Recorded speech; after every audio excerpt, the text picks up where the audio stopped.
Hoy sobre todo vamos a tener un diálogo Natalia y yo, ¿no?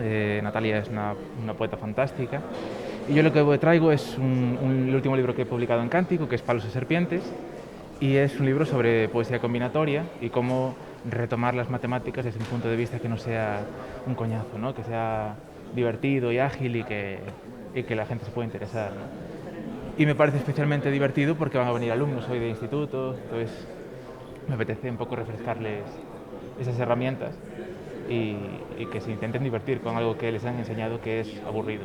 Poesía combinatoria. Sí. Me lo explicas un poquito quizás de la gente eso qué es. Bueno, es cuando tienes, por ejemplo, ¿tú cómo te llamas? Carmen. ¿Y cuántos años tienes? Lo tengo que pensar 48. 48. ¿Y tú cuántos años tienes? ¿Y te llamas?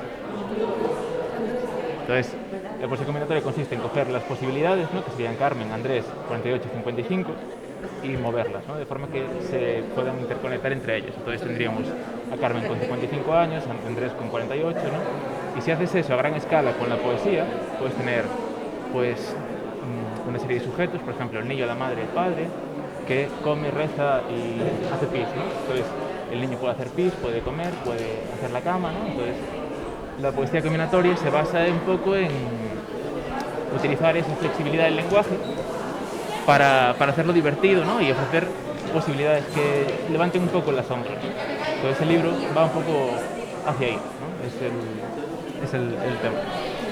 Combinar un poquito eso con poesía matemáticas son cómodos porque, bueno, al margen de que nos cuesta un poco que nos entre en la cabeza, pero quizás un poco eso, la poesía no llega mucho a ello, la matemática también, entonces apuestas como por dos cosas que Sí. hacer al menos, Lo sé, pero lo sé, lo sé. dos elementos que quizás les cuesta, pero apuestas por los dos. Claro, claro, porque a veces la poesía cuesta porque es demasiado rancia, ¿no? Porque están acostumbrados, digamos, a leer sonetos, etcétera, y la matemática cuesta porque no te está contando nada que te interese. Pero si tú eliminas la métrica de la poesía y le sumas, digamos, las imposibilidades del absurdo de las matemáticas, ¿no? Pues eso se vuelve menos aburrido, digamos, ¿no? A mi forma. Yo lo hago porque yo odiaba las matemáticas, ¿no? Entonces es una forma de rescatar algo que no me gustaba, ¿no? Y hacerlo un poco mío. Entonces, Tu trayectoria, digamos, no sé si todavía no en comparación muy larga, pero has hecho ya muchas cosas. Y como que al final te bueno, decanta un poco por esto. bueno, la sigo haciendo. Yo intento tocar muchos campos porque, bueno, yo estudié artes y en artes te enseñan un poco a, si tienes un problema, no intentar amoldar ese problema a tu técnica, sino amoldar tu técnica al problema, ¿no? Entonces, si algo tienes que resolverlo con literatura clásica, lo utilizas. Si necesitas matemáticas, lo utilizas. Si necesitas color, pues color. Entonces yo intento guiarme un poco por eso, ¿sabes? De no anquilosarme en soy escritor y entonces solo voy a escribir, no sé, para divertirme, es que si no, es mejor parar. Pues va a haber un pequeño diálogo con Manuel para hacer un poco la situación más amena, más cercana. Y pues yo voy a leer unos poemas de mi primer poemario publicado, El cielo de la boca, publicado por Letra Versales el año pasado, en febrero. Y después voy a leer algunas cositas que no están publicadas todavía, pero que estarán publicadas. Y que bueno, yo creo que concretamente Manuel y yo somos dos poetas que podemos quizá ganarnos un público así, ¿no? Porque nuestra poesía es muy, ¿cómo decirlo? Creo que puede empatizar bien la gente de esta edad con lo que Manuel y yo hacemos. ¿Qué es lo que te ha hecho al final decantarte por la poesía y en este primer libro? ¿Qué es lo que te expresa o qué es lo que te manifiesta? Vale. Bueno, yo empecé en la poesía un poco por casualidad. A mí la poesía, pues como tenía la edad de ellos, no me gustaba, no había leído nada de poesía nunca jamás, más allá de lo que se veía en el instituto. Y yo sí escribía relatos cortos durante muchísimos años.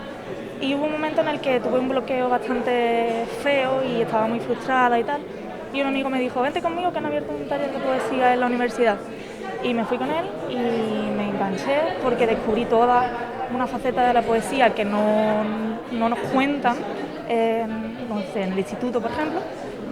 Y me enganché y me quedé. Entonces este primer poemario es un poco el resultado de esos comienzos y creo que tiene mucho de comienzo y mucho de transición también, porque hablo precisamente de todo el salto que vino después de un acontecimiento concreto que coincidió además con cuando empecé a escribir poesía, y es como todo un salto hacia un lugar distinto a donde había estado hasta entonces. Suena un poco abstracto, pero hay saltos reales también. Yo era atleta de salto con pértiga y una vez me retiré, hubo otro tipo de saltos no literales, ¿no?, que son los que cuento en ese libro.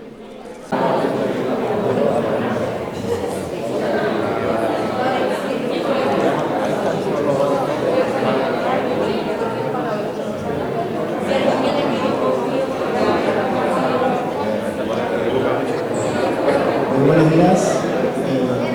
Estamos, ¿verdad? Podemos iniciar ya. Bueno, muy buenos días. Lo primero de todo, muchas gracias a los estudiantes de Río Verde por acompañarnos. Se hace mucha ilusión, de verdad.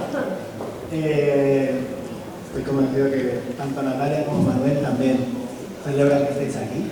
Natalia es malagueña, acaba de publicar El cielo de la boca, y Manuel Mata viene desde Pontevedra, desde Villarcia, y su último libro, que está por ahí también, Palos o serpientes.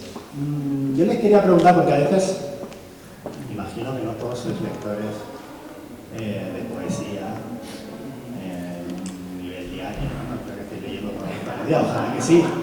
Sí, pero a veces cuesta. Yo con vuestra edad no leía poesía, y de hecho me pareció una cosa espantosa. Y me pude introducir en la poesía gracias a la música.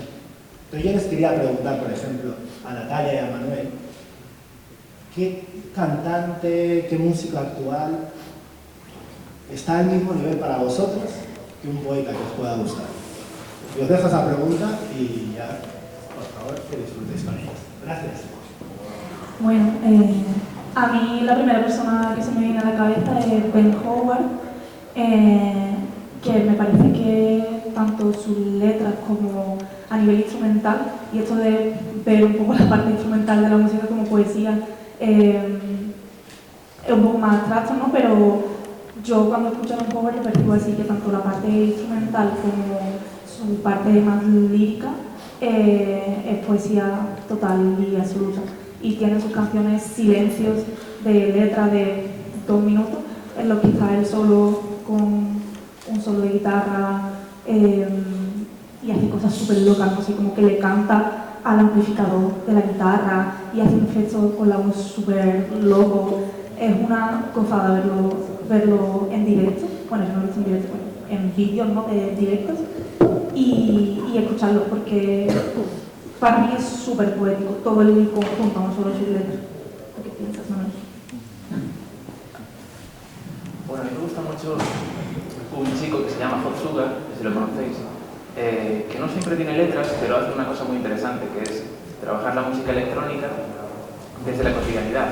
Entonces tú cuando escuchas a un músico que hace como, digamos, solo sonido electrónico, siempre piensa, digamos, le está dando un botón de un ordenador, ¿no?, y está reproduciendo un sonido que está hecho de forma sintética. Lo que hace este chico es que coge pues el sonido de un vaso, ¿no?, o de una cacerola de su casa, o de el silencio, ¿no?, por ejemplo, tiene un disco de todos los silencios que se escuchan, son silencios de un tanatorio de un amigo suyo, ¿no? Entonces es trabajar lo que es sintético desde la cotidianidad, desde lo doméstico y desde sonidos que, si bien de forma consciente, remiten, ¿no?, y te hace, digamos, meterte en esa música, en esos sonidos de forma natural, ¿no?, como con impulsos muy concretos, ¿no?, que no los identificas, ¿no?, pero están ahí y ese es su objetivo. Pues me parece muy interesante y creo que es algo que hay que hacer siempre, ¿no?, como intentar traer a la gente a su propia casa, ¿no?, y volver siempre a lo natural. Curioso porque los dos nos hemos referido un poco a lo mismo, ¿no? Nos pregunta por algún músico que nos parezca que tiene algún tipo de relación con la poesía, y nos hemos referido los dos precisamente a la parte no lingüística, ¿no?, a la parte del sonido como la parte más poética de tu música. Y es que al final yo creo que nuestra forma de entender la poesía también es un poco esa. bueno, ya veréis lo que va a contar él después sobre Pablo Serpiente, o sea, nada que ver con lo que podáis esperar, lo puedo asegurar. Es como salirse de lo que se espera un poco de la poesía, en cierto modo.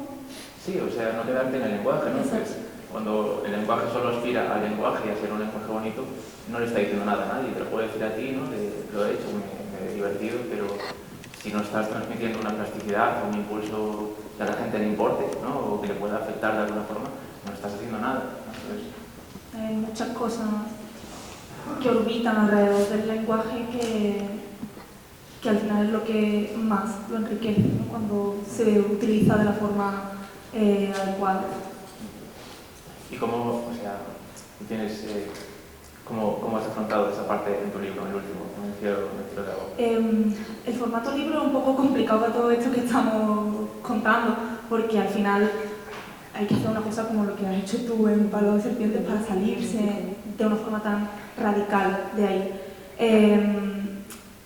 En mi caso, a mí me gusta jugar con el lenguaje y usar el lenguaje con las propias herramientas que proporciona, en el sentido de que para mí la poesía es un juego, ¿vale?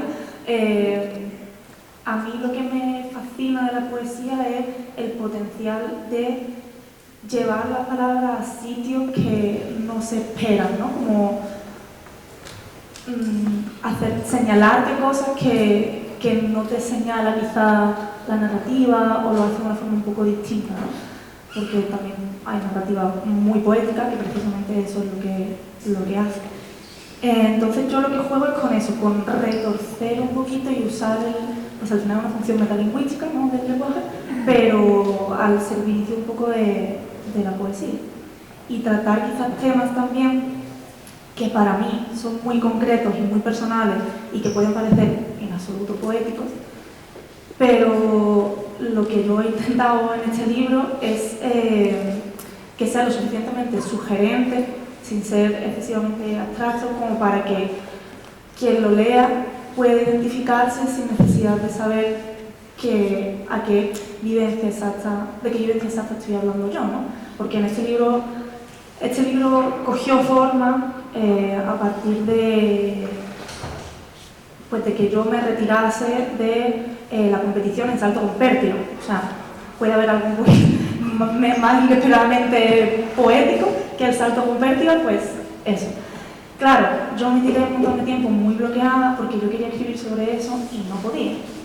Cuando lo dejé, algo hizo clic y pude tomar la distancia suficiente como para hablar de eso de una forma más sugerente para que fuera políticamente interesante, ¿no? O eso espero. Entonces, esa es la idea, ¿no? Hablar de un salto, pero que cada cual lea su salto, ¿no? Ese es un poco el concepto de este libro. ¿Y puedes poner un ejemplo? Para que lo entiendan un poco más sí, por supuesto. con la materia.